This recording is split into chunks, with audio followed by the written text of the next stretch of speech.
what you say about female-led businesses and even female-influenced governments leading better, rising better, having fewer errors is absolutely true. Research from Harvard, Princeton, MIT, McKinsey, many, many more show that there's a little bit of a slower start when the female friction is there because we're challenging the fast and easy assumptions. But once we get past that friction, the implementations tend to be 40 to, I think it's like 87%, and who knows how they measure these things, more successful, more sustainable, better product adoption, and fewer errors when these products come to market. This is worth paying attention to. At Minerva, we're transforming women's health by offering personalized bioidentical hormone treatments that truly respect your unique needs. We test, don't guess, because your well-being deserves nothing less. Experience the future of hormone health for women at Minerva. To find out more about how to restore hormone balance with a functional medicine approach, go to gethormonesnow.com. So today's guest on Menopause Mastery is Petry Leanse. She's a neuroscience educator, a Silicon Valley innovator, and former Stanford University instructor, a best-selling author, transformative coach. She has catalyzed positive change across her career, and she is truly a Renaissance woman. At Apple and Google, her work as an entrepreneur, she cultivated breakthroughs, elevating success through her deep understanding of the psychology and interpersonal dynamics. As an award-winning leader and professional and life coach and former C-level executive and keynote speaker, Ellen grounds her work in a deep understanding of the brain, a topic she explores as the host of the Brain and Beyond podcast. Blending neuroscience, human history, and a wisdom from the past, Ellen is committed to elevating the power of mutuality with the natural world and with each other as a path to restoring balance and hope for the future. The parent of 3 adult sons, she lives in northern New Mexico, where she savors the rich history of the land and its people. And so today, I had the most awesome conversation with Ellen about why do we actually go through menopause? What is the ancestral, historical, and cultural reasons for menopause? And we cover some really serious topics about the beauty and the wisdom and the changes in the brain and the neuroscience of the changes that are happening to you. And also we dabble a little bit into why we seem to be going through this perimenopause, menopause transition. At the same time, our children and our grandchildren might be experiencing puberty or sexual maturation, which is a war of the wills, so to say. So join me with Ellen today on Menopause Mastery. Oh, Ellen, I'm so excited about our conversation today. So we were chatting a little bit before we got on the recording, and Ellen and I had a chance to meet. I guess it was the end of September. Was that correct? In Austin, right.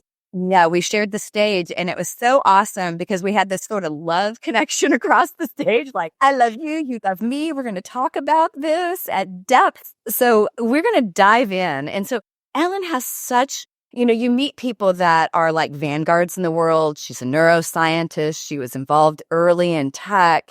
She's a, women's societal understanding, our role in the world, and a menopause warrior. So Ellen, that is such an exciting sort of background. And I think a good example of what's really possible when we step into this next season of life and just be who we're supposed to be. But I'd love to hear your story. Sure. So I will share that. What I want to say first is I love how you said that because I really felt like all of my life I was collecting the dots, if you know what I mean. I was going out and having experiences, and I think I was reaching through many of those experiences to find an understanding and sort of a sense-making that actually didn't make much sense to me for a long time. So you're right. I was really lucky. I had a career in tech. I was early at Apple, was honored as a digital pioneer for doing some very early things in the emerging online world, before email, before the internet, certainly before mobile phones. I also worked in the arts for a while. I really love the arts. And through all of it, I was bringing in an understanding of neuroscience and very much how an understanding of the brain can apply to the way we make sense out of life. But all of this dot collecting didn't seem to lead me anywhere specific until I entered this chapter that I'm in now, which is postmenopausal. And suddenly at that time, all of the dot collecting turned into dot connecting. And so I was able through that dot connecting to see some things systemically, almost like, you see stars in the sky, but until you see the shape of the constellation, you don't know what those stars are really about. And at this point in my 60s, very firmly postmenopausal, my biggest commitment is to using the lens of neuroscience mapped to an understanding of natural systems in the world, and very much where females fit into these natural systems. And Betty, between you and me, we don't really live in a natural system at this point. But when we look at the female and natural systems, we see a way of sustaining and thriving in life that is not available in any other way I've seen. Oh my goodness, you're so right. And it's interesting. I was having this conversation over the weekend, a little bit with my husband and also with a girlfriend. And, I think women tend to go into this menopause transition. And I would say overwhelmingly, we have a positive attitude about it, right? There's a little bit of like, what happened here? Why does my body look the way it is? But I think we also, as a collective unit, start looking at it and looking for, again, like you were saying, that sort of constellation connection. It's interesting because I see a lot of the men that I talk to that go through obviously the same time period, and their perception is a little bit different. And I think some of it is stuff we're going to talk about today, like why do we live as long as we do? And why do women go through menopause? Because I think it's a role that we play. But do you see that sort of dichotomy between male and female experience of aging? Have you ever seen that yourself? Yeah, maybe once or twice. Profoundly, because one thing that I've noticed as an elder is seeing how in most aspects of Western culture, men are venerated and honored for moving through life because their value is seen very much in the capacities of their brains and their knowledge and their intellect and the value that they contribute and the status and wealth that they accrue.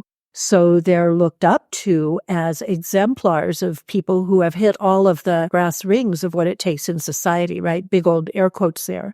Women, and I do see it changing, and it's a very welcome change, tend to be more valued as objects rather than subjects. And grammatically speaking, the subject is kind of the star of the sentence or the phrase, and the object is the thing that happens or is affected by the star of the phrase. So we are the ones who are the product or the effect of a subject's agency. I know that's a little geeky, but forgive me. And in our culture, what I want to say is that men are really seen as subjects and women are more seen as the objects. It is changing. It is changing. Although it's also not changing. I mean, there's all of that too.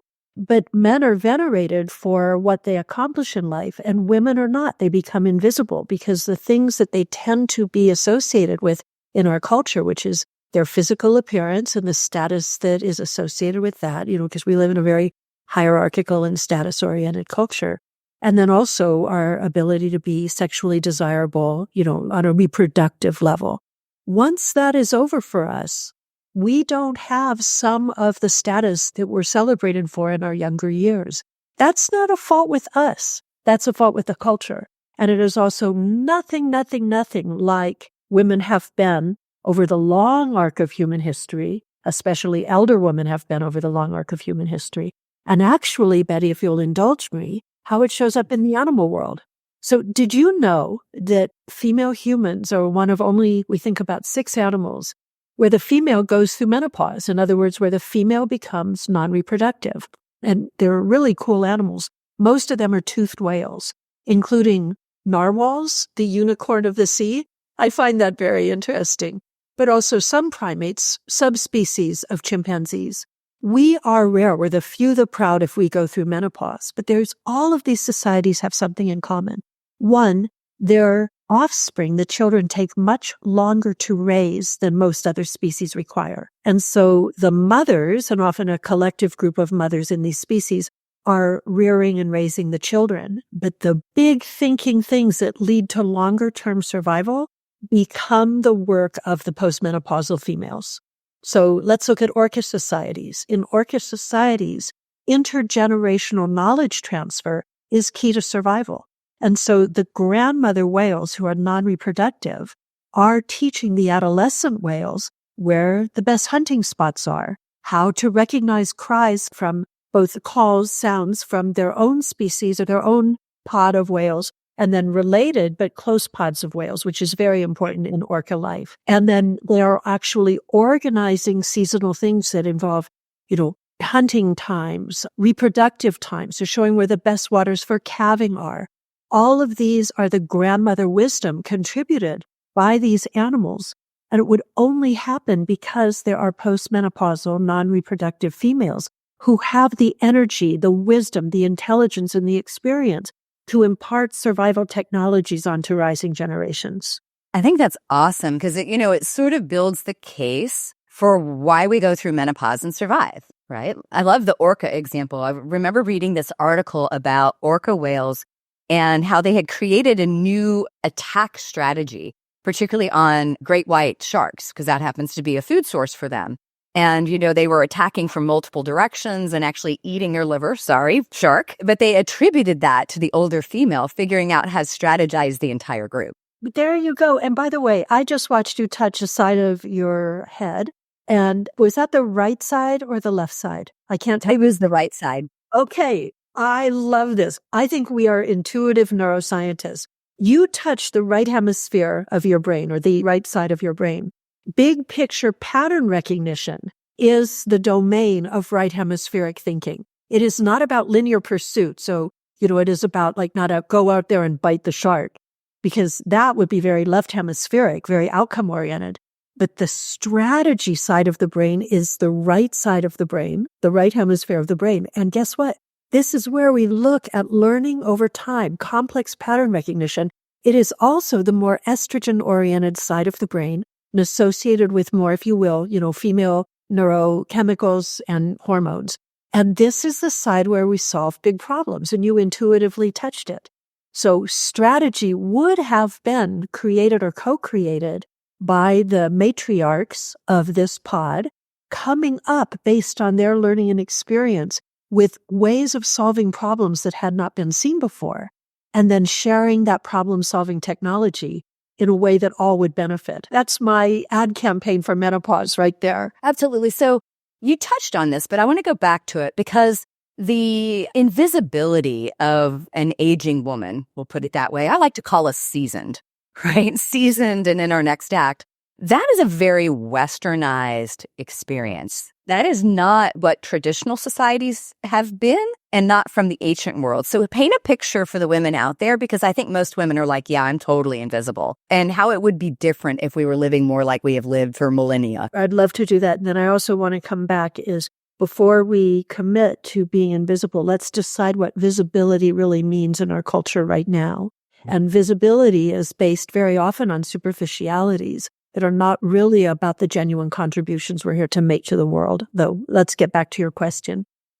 I think there are many misnomers about the way we were as early humans, and even as we were as proto-humans. There is evidence of a pre-human species. It's unclear whether we are direct descendants of them, but they're called Homo naledi, and maybe some people have watched the movie about Bright Star Cave. It's a wonderful documentary where they were smaller than we are, and they existed about 440,000 years ago.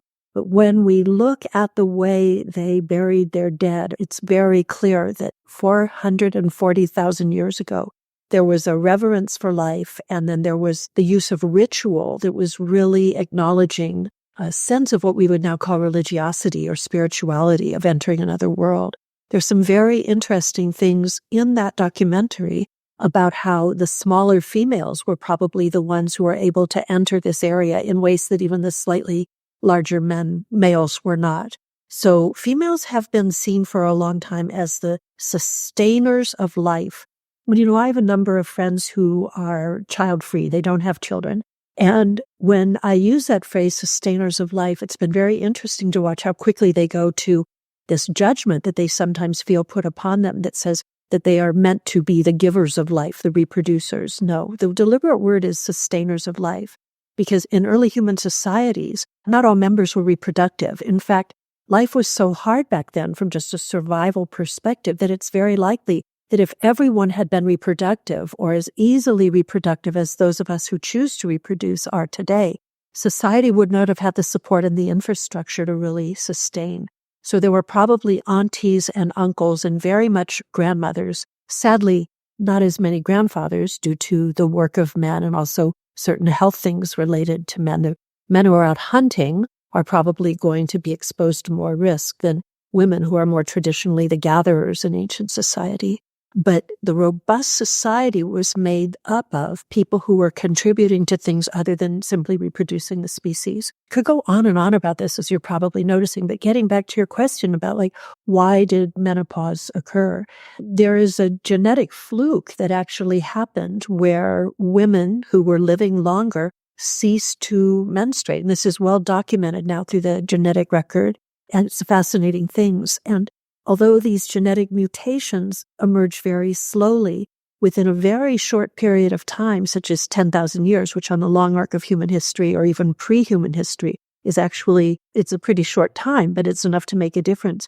These genetic attributes that favor survival grow so quickly in the population because the people who are surviving better pass them on to those who will follow. It's just common sense, right? You can do that math. And so very quickly, this non-reproductive chapter began to emerge, very likely. I mean, it's very much believed it was in Homo erectus, even before Homo sapiens, and favored our survival in ways that it became the dominant trait in these proto-human and human populations. If we look at long-surviving human cultures, we see grandmother wisdom as being essential to survival. In the day we were all working, getting up and doing our things, which is a little bit more about the outcome and drive of the left hemisphere. When we came together at night and we became better and more sustainable humans, we sat around the fire. We heard origin stories. We learned songs. We favored other types of deeper and more pattern-oriented intelligence through the wisdom of elders and very much of grandmothers.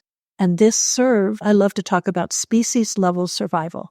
If it's an attribute in modern human life, a biological attribute, it's only there because at some point in our history, in our lineage, it served species-level survival. This 100% served species-level survival.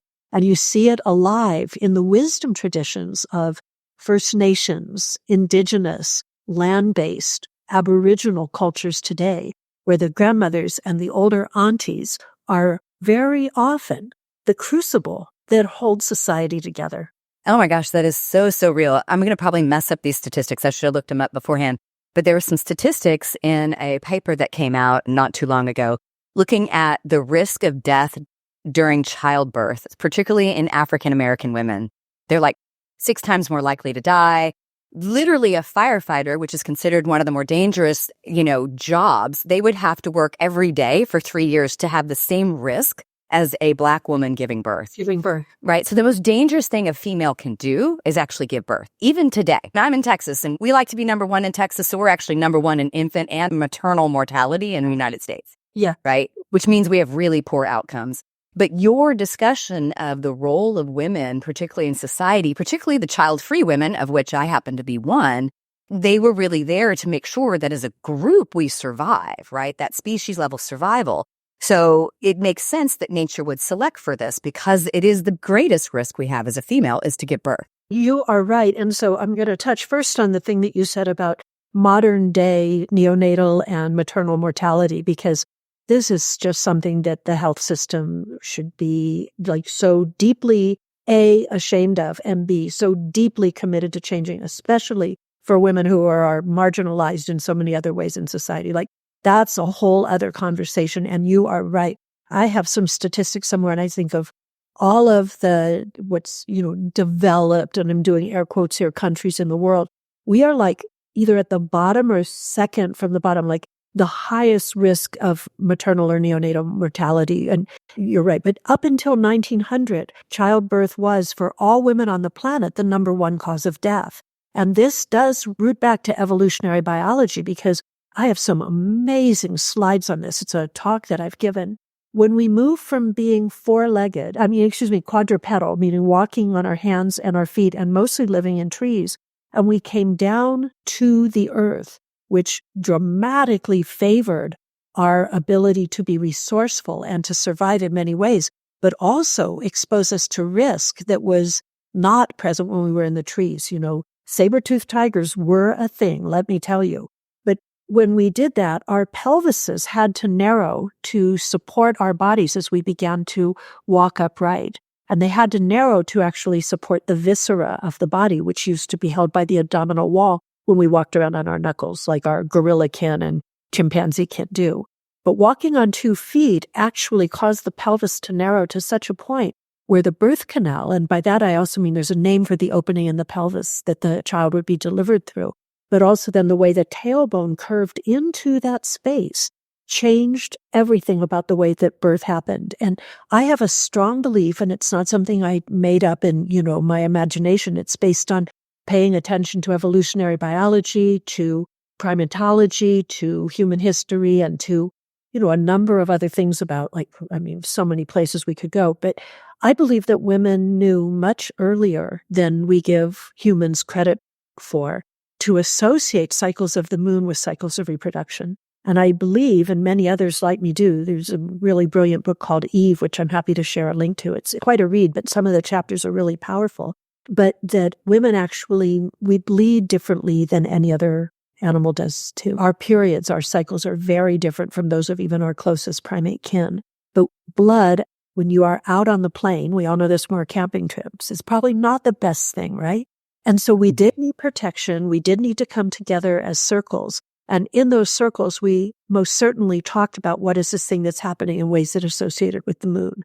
I believe that early women, early females of our species, and maybe even species beforehand, had a lot of knowledge about surviving childbirth because I think it was one of the knowledge systems that emerged first as we became sapiens.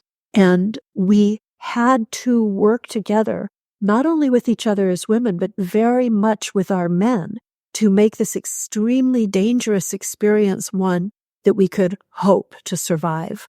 There's a chapter in the book Eve about Homo erectus and her theories of midwifery and even gynecology from those times that's actually quite eye-opening. We think that we couldn't be capable of such things at that time because, we live in a modern world that's very medically oriented. But Betty, you know as well as I do, we women hold knowledge in our bodies in a very ancient and primal sustaining of life way. Many of these knowledge systems were canceled out of us through culture, through, burnings at the stakes, through all of this. But we have a sense in our bodies of the natural world that could only exist if it serves species level survival. And something about these cycles of elderhood and letting go of reproduction are absolutely part of this. Yeah. Yeah. So for all the women that are listening, it's like the lowdown on that whole conversation is in our entire human and almost human existence, women, and especially women in this time period, are the reason why we are still here, just flat out. And that our knowledge and our intuitive knowledge is valuable despite the Western culture that we live in that says youth and beauty and, anything over 35 is a has-been, all that crap is a modern day, bastardization of a woman's experience. It's so diminishing and misleading. And let's talk about intuition while we're at it. Are you navigating the choppy waters of perimenopause? You're not alone, and I've got something that might be your lifeline. Let me introduce my new product, Estro Balance Mastery. This isn't just another supplement, it is a perimenopausal powerhouse. Estro Balance Mastery is a medical-grade formula designed by me to support you through the transitional phase. Let's break down these powerful ingredients and how they work for perimenopause. DIM and Chrysin are your dynamic duo for managing erratic estrogen levels that cause hot flashes and night sweats and mood swings. If you're feeling foggy, the flaxseed extract is rich in lignans that support cognitive function and help clear that perimenopausal brain fog. And ladies, if those night sweats are killing your sleep, the green tea extract and broccoli sprout compounds work together to help regulate body temperature. But that's not all. Milk thistle supports your liver, which is crucial for hormone metabolism during this time. The best part is it's 2 capsules a day, and you're giving your body the support it needs to navigate perimenopause with grace. It's made in an FDA USA inspected facility, and you're getting quality ingredients. All you've got to do is head over to metabolicblueprint.com/pod10, and that's metabolicblueprint.com/pod10 to get 10% off your first bottle. That's right, it's 10% off just to get started on your journey to a smoother perimenopause.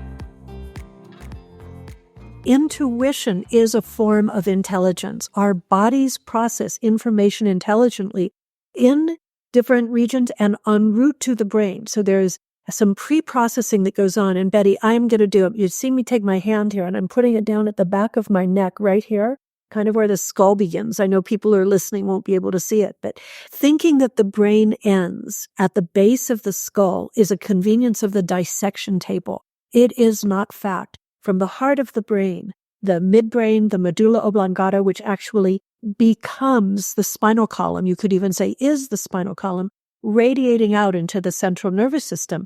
All of this is intrinsic to the way we process intelligence in our body. And women with all of those wonderful, estrogen receptors and so forth distributed throughout our beings, we are collecting information in ways and processing information in ways that we don't yet understand. And simply because we don't yet understand it does not mean it's real. Yeah, that's so true. And actually, I'm going to add a little nugget of nerdiness to that. We also know that our mitochondria, so the powerhouses that exist in pretty much every cell except for red blood cells, actually respond to stimulus before our central nervous system does. So we've got a collective intelligence that comes from the intracellular organelles, the little parts of the cell, make up our cell. And women are more tapped into that than men. Again, we have receptors even in our mitochondria for estrogen. And so what this also helps me understand is like when you look statistically, so women in high places, we're always fighting to fight the glass ceiling. But when we look at female-led companies, female-led organizations, they outperform male organizations within the same industry. But yet today, we still have to fight for our place at the table because of the patriarchy. And it's truly because we see things in a systems way. We look at human connection and how we bring people together on top of being highly decisive and moving things forward.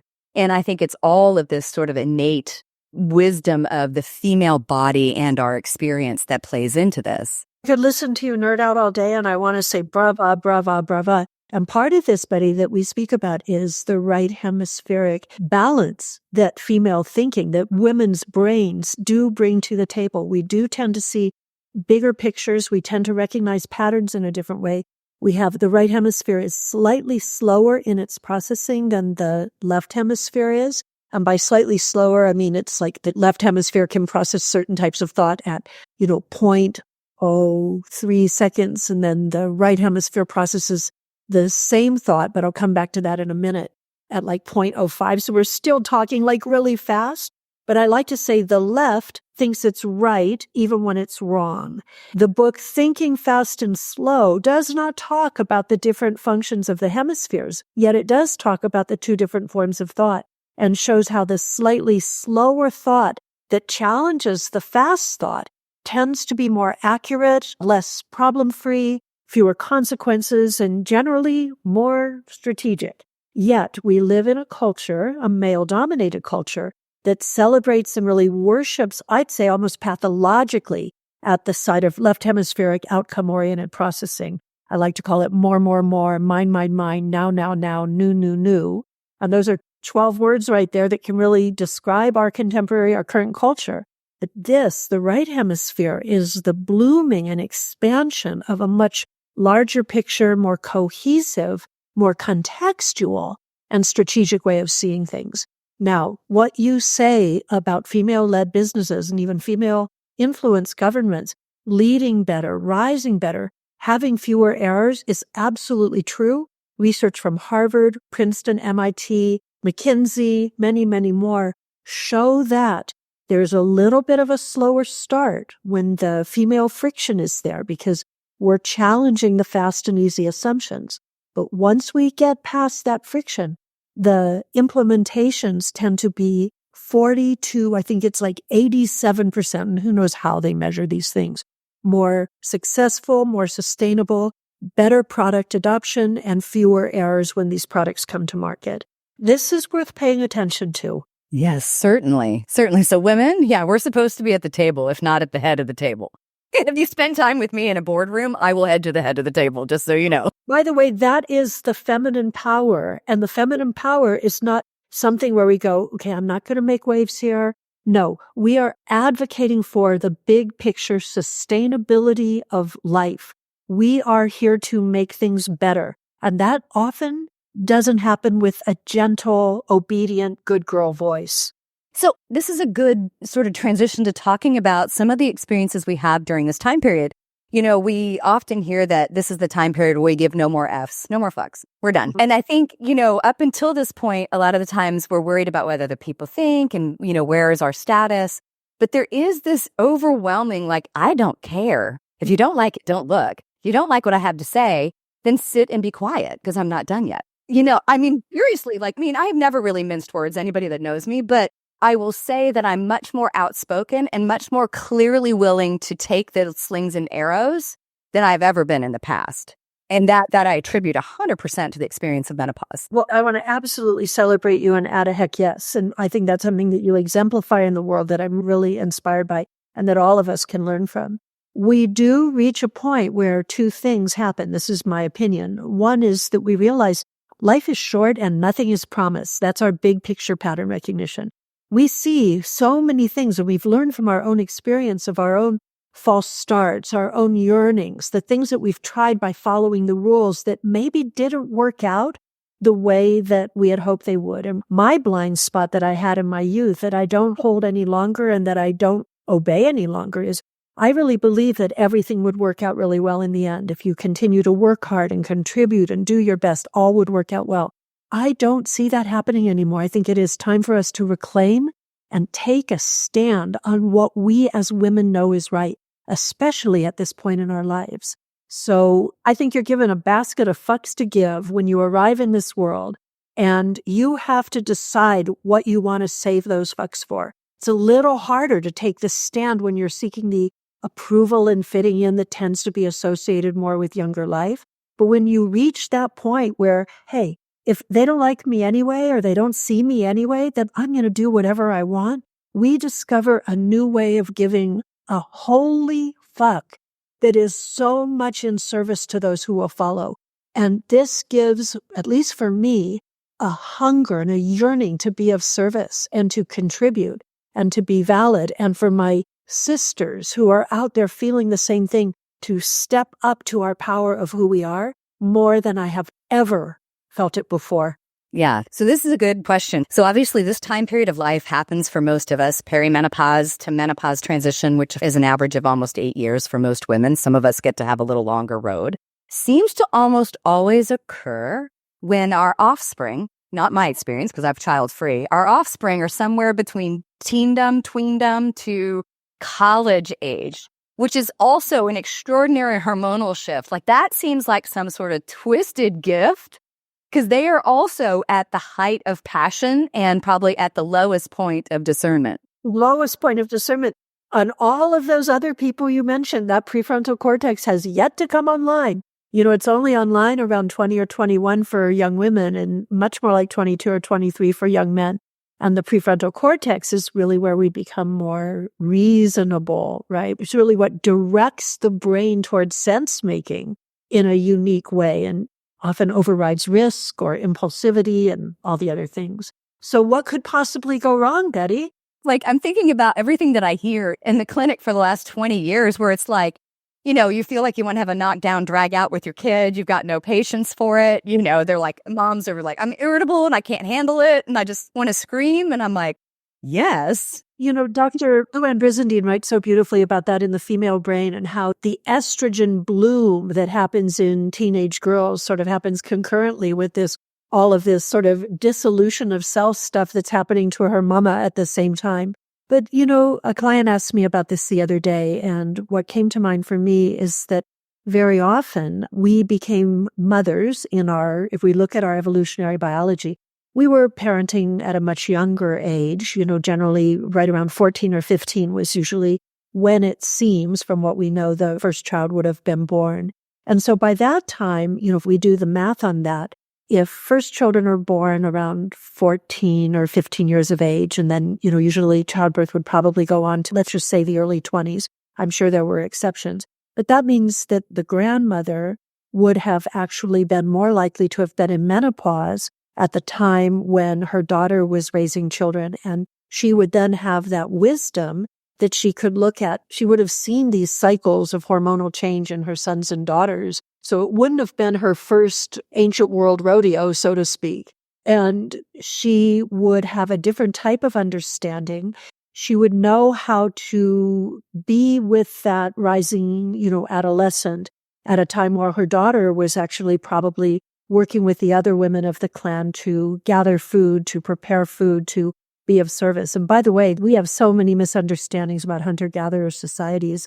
Did you know that in all known hunter-gatherer societies still living today, and in wisdom carried from those who once existed and are now have adapted to more Western ways, 70 to 80% of the caloric sustenance of the clan came from the gatherers.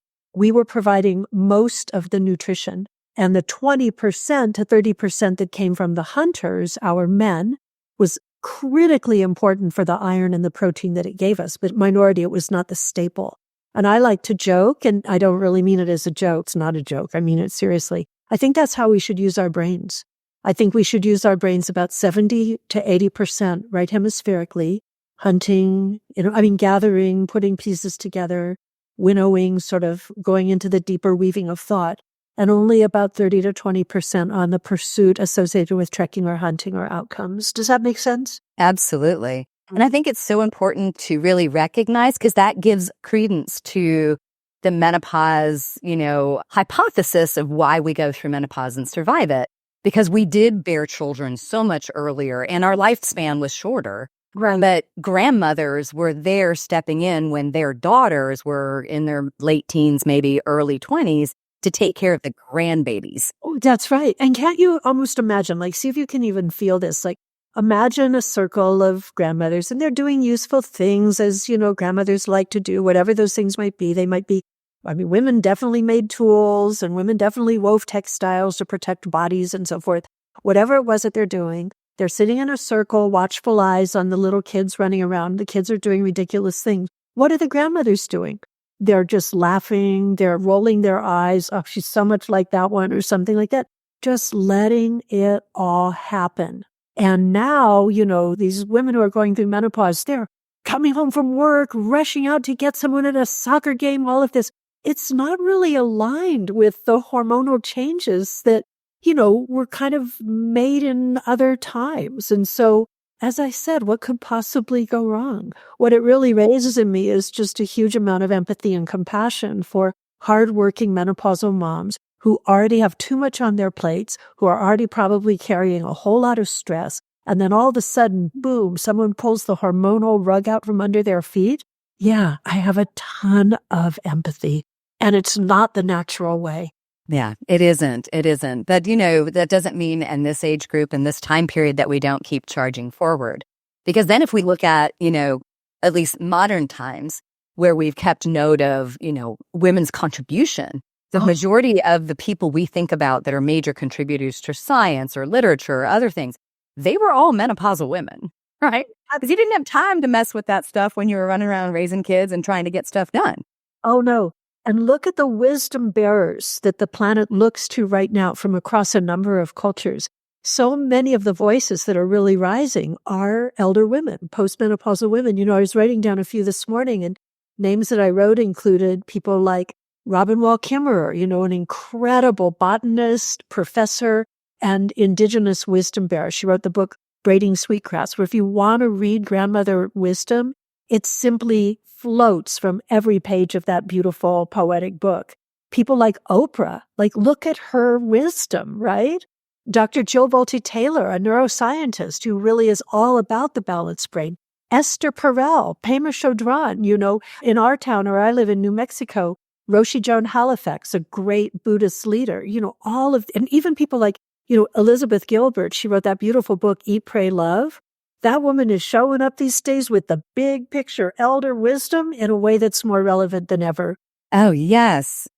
So I think women can really look at this time period, and yes, they may feel that things have changed and it's not exactly where we thought we would be maybe, and we don't love it. But at the end of the day, this is our time period to not only step into our creativity, but possibly leave our mark.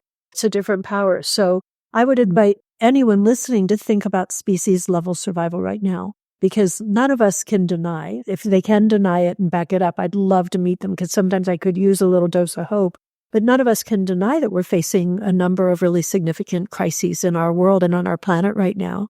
If we thought deep into ourselves for species level survival, with that as our objective, what do our bodies know? What do our minds know? What have we learned over time through this gift that we have that the world needs to know more than it knows now? This is our invitation to offer the power that's been waiting in us for a very long time. And I really feel that elder women are the bearers of these survival messages. Yep. It's funny that you say that, because I had a friend of mine ask me, we were talking about sort of what I feel like is the attack. We've had an attack on women since this dawn of time, but it is very, very dangerous times for us right now. And we were talking about the suffragist movement, right? The women who, fought for our ability to vote on the 19th Amendment. It took, 18 in front of it for us to get the right to vote. And I was thinking about it, and most of those women, Susan B. Anthony, Katie, all of them, they were menopausal when they fought, when they went to jail. Because my friend's actual question to me said, Betty, are you willing to be loud enough to go to jail? I'm like, cool, I don't have a record. Maybe I need one now. I was like, you're shooting my mouth off and saying what's right? I'm cool with that. I'm good. I think somebody needs to stand up.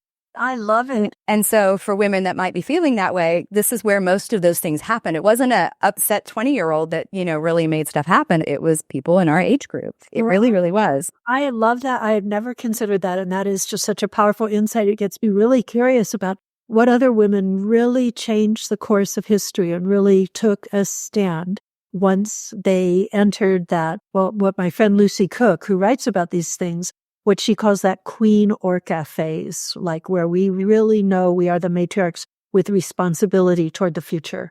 Yeah. Love it. Yeah, no, that's so true.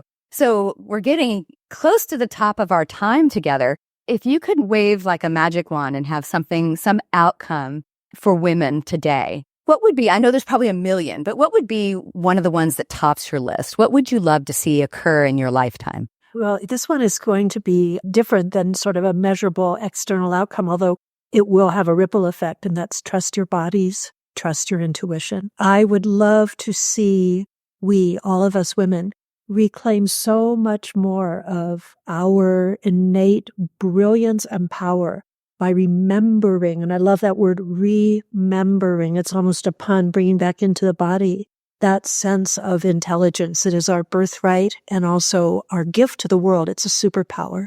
So I would love to see, even if only a few women who are listening right now, just close their eyes and really felt in their bodies and really thought, after listening to this, what did they say that I knew all along? Because honestly, I think many people who are listening out there are going to go, oh my gosh, I've always felt that way. Or I always sensed that was true. And then once you go, oh my gosh, I knew it all along, then ask yourself, what else do I know in my body and in my being that I have not yet brought to the world? And finding the courage to share more of that, to shine more of that. I love that. I love that. I think that's a huge parting note for all the ladies listening to Menopause Mastery Podcast. Ellen, it has been so lovely having you on. We will make sure that we've got your website and your access points so people can reach out to you. And I know you do workshops and events, so, we'll make sure that we get that information out and have it available to people. But I'm looking forward to getting to know you better, where it's so in sync. It's so awesome. Yeah, I actually feel you're having that mini-me moment. You complete me. The things that you say and the way that you say it inspire me so much, because I'm quite a bit ahead of you on this beautiful journey of life. And I'm just so excited about all of the light and power you are here to bring to the world. So for that, I thank you. Oh, thank you, Ellen. Thank you so much for being on Menopause Mastery. And for everybody listening, if you loved this episode, share it with the beautiful women in your life. Help them by giving them this gift. And then we will be back with you next week. Thank you so much for tuning in to the Menopause Mastery Podcast. You are why I'm here, and I am so very grateful. Hit subscribe so you don't miss any wisdom on creating the most exceptional life on our terms. If this episode has helped you in any way, please share it with a friend to spread the love, and together we rise. You can follow me on social media at Betty Murray, PhD, and you can reach me online at bettymurray.com.